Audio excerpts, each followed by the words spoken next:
नमस्कार साथियों, मैं उमाशंकर यादव MNIT इलाहाबाद से।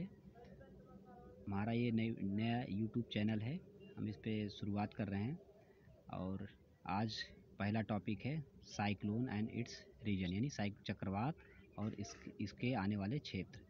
इसमें हम लोग विशेष रूप से भारतीय उपमहाद्वीप के बीच आने वाले विभिन्न प्रकार के चक्रवातों और उन चक्रवातों को नाम देने वाले देशों के श्रृंखला तथा उन चक्रवातों की गति का ही वर्णन करेंगे।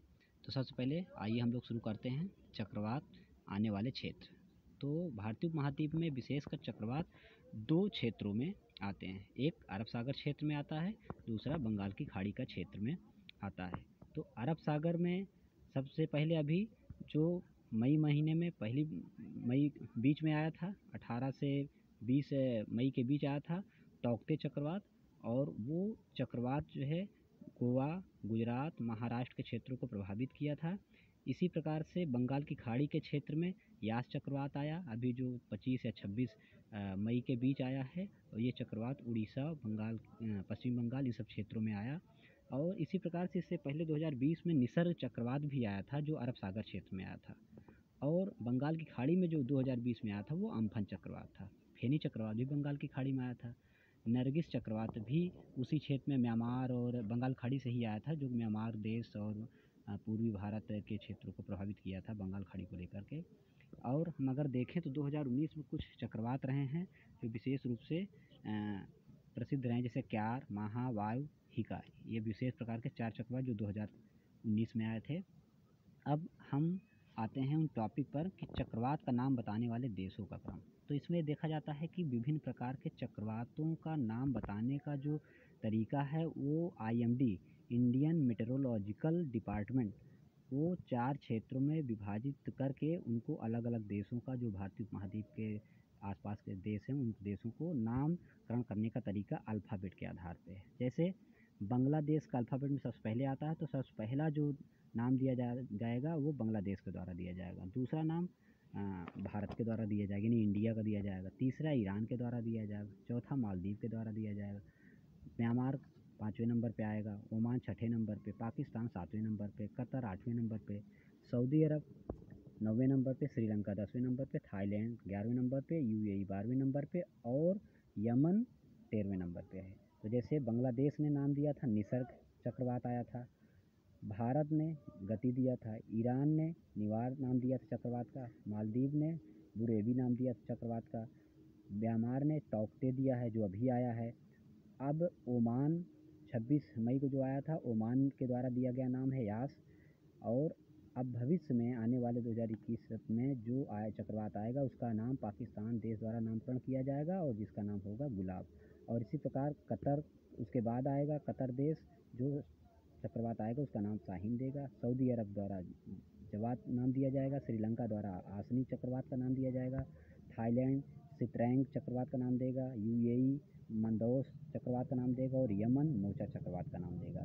तो साथियों, ये रहा चक्रवात का नामकरण करने वाले देशों का और भारतीय उपमहाद्वीप के क्षेत्रों का नाम। अब हम चक्रवात के गति के बारे में वर्णन करेंगे कि चक्रवात के कई गति के आधार पर भी चक्रवात का विभाजन किया गया है। तो ज़्यादातर पुस्तकों में ज़्यादातर जो एक्सपर्ट लोग हैं वो चक्रवात को गति के आधार पर ही डिवाइड करते हैं। यूँ तो हम लोग चक्रवात को अंग्रेजी में साइक्लोन कहते हैं, जिसका मतलब होता है क्वाइल्स ऑफ स्नेक, यानी कि सांप के जो क्वाइल होते हैं उस तरीके से दिए गए हैं। और ये चक्रवात एक बवंडर या भंवर टाइप के होते हैं, जो कि ज़्यादातर सागरों में ही उत्पन्न होते, सागरीय लहरों में और किसी अन्य कारणों से भी उत्पन्न होते। इस कारणों पर हम नहीं जाएं क्योंकि हमारा टॉपिक और करंट इशू को लेकर के है। तो हम देखते हैं गति के आधार पर कुछ चक्रवात ऐसे हैं जो रहते हैं तो चक्रवात, लेकिन उनकी गति इतनी कम होती है तो साधारणतः लोग उनकी गति को भांप नहीं पाते हैं, तो उनको चक्रवात नहीं कहते, सामान्यतः उनको हवाएं ही कहते हैं, जो समुद्री हवाएं मानी जाती हैं। जैसे लो प्रेशर एरिया का चक्रवात, ये भी चक्रवात हैं। ये लो प्रेशर एरिया के होते हैं, इनका जो दबाव क्षेत्र होता है बहुत कम होता है और इनकी गति अधिकतम 31 किलोमीटर प्रति घंटा की रहती है। और ये चक्रवात ठीक भी होते हैं क्योंकि इससे नाव, बोट, इन सब की जो है गतियों को आसानी से एक क्षेत्र से दूसरे क्षेत्र में पहुंचने और मछुआरों को फिशिंग करने में दिक्कत नहीं आती है। डिप्रेशन, दूसरा चक्रवात की गति के आधार पर डिप्रेशन है जिसका गति क्षेत्र 32 किलोमीटर प्रति घंटा से लेकर के 49 किलोमीटर प्रति घंटा का होता है। ये भी कोई ज़्यादा विशेष जान माल की हानि नहीं होती है, बस इतना कह दिया जाता है कि मौसम विभाग के द्वारा कि मछुआरे लोग अपने तटीय क्षेत्रों में आ जाएं। तीसरा चक्रवात का जो गति है डीप डिप्रेशन का चक्रवात होता है, जिसमें ज़्यादा डिप्रेशन होता है, गहराई के क्षेत्रों से रहता है। इसकी गति 50 किलोमीटर से लेकर के 61 किलोमीटर प्रति घंटे की स्पीड से यहाँ पर हवाओं की गति रहती है। ये चक्रवात थोड़ा बहुत आसपास के जो कच्चे मकान या कुछ ऐसे बनाए गए हैं टीन सेट पर, उनको नुकसान पहुँचा सकता है, मछुआरों को भी कुछ नुकसान पहुँचा सकता है। ओवरऑल हानि ज़्यादा नहीं होती है।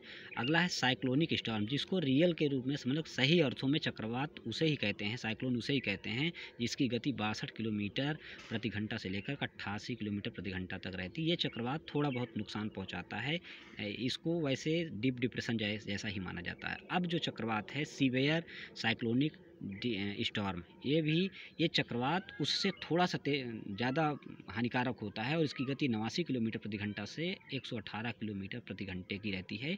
ये नुकसान पहुंचाता है, आसपास के तटीय इलाकों को भी प्रभावित करता है। यहाँ तक कि कभी कभी कुछ बिल्डिंग, कुछ शिप, कुछ आसपास के जो पोर्ट होते हैं, एयरपोर्ट, वहाँ पर कुछ चीज़ों को नुकसान पहुँचा देता है। और अगला है very severe cyclonic storm, VSCS इसको बोलते हैं, और ये ये भी भीषण होता है। इसकी गति अधिकतम 119 से 221 किलोमीटर प्रति घंटा होती है और इससे बहुत अधिक मात्रा में ही जान माल की हानि होती है और तटीय इलाके काफ़ी समय तक नुकसान हो जाते हैं। अगला है सुपर साइक्लोन। ये साइक्लोन विश्व में सबसे तेज़ गति का साइक्लोन है, सबसे ज़्यादा नुकसान भी इसी साइक्लोन से होता है और इसकी गति 222 किलोमीटर प्रति घंटा से अधिक की होती है। अतः हमने आप लोगों को चक्रवात की गति बताया, चक्रवात का नामकरण करने वाले देशों का नाम बताया और चक्रवात क्यों आया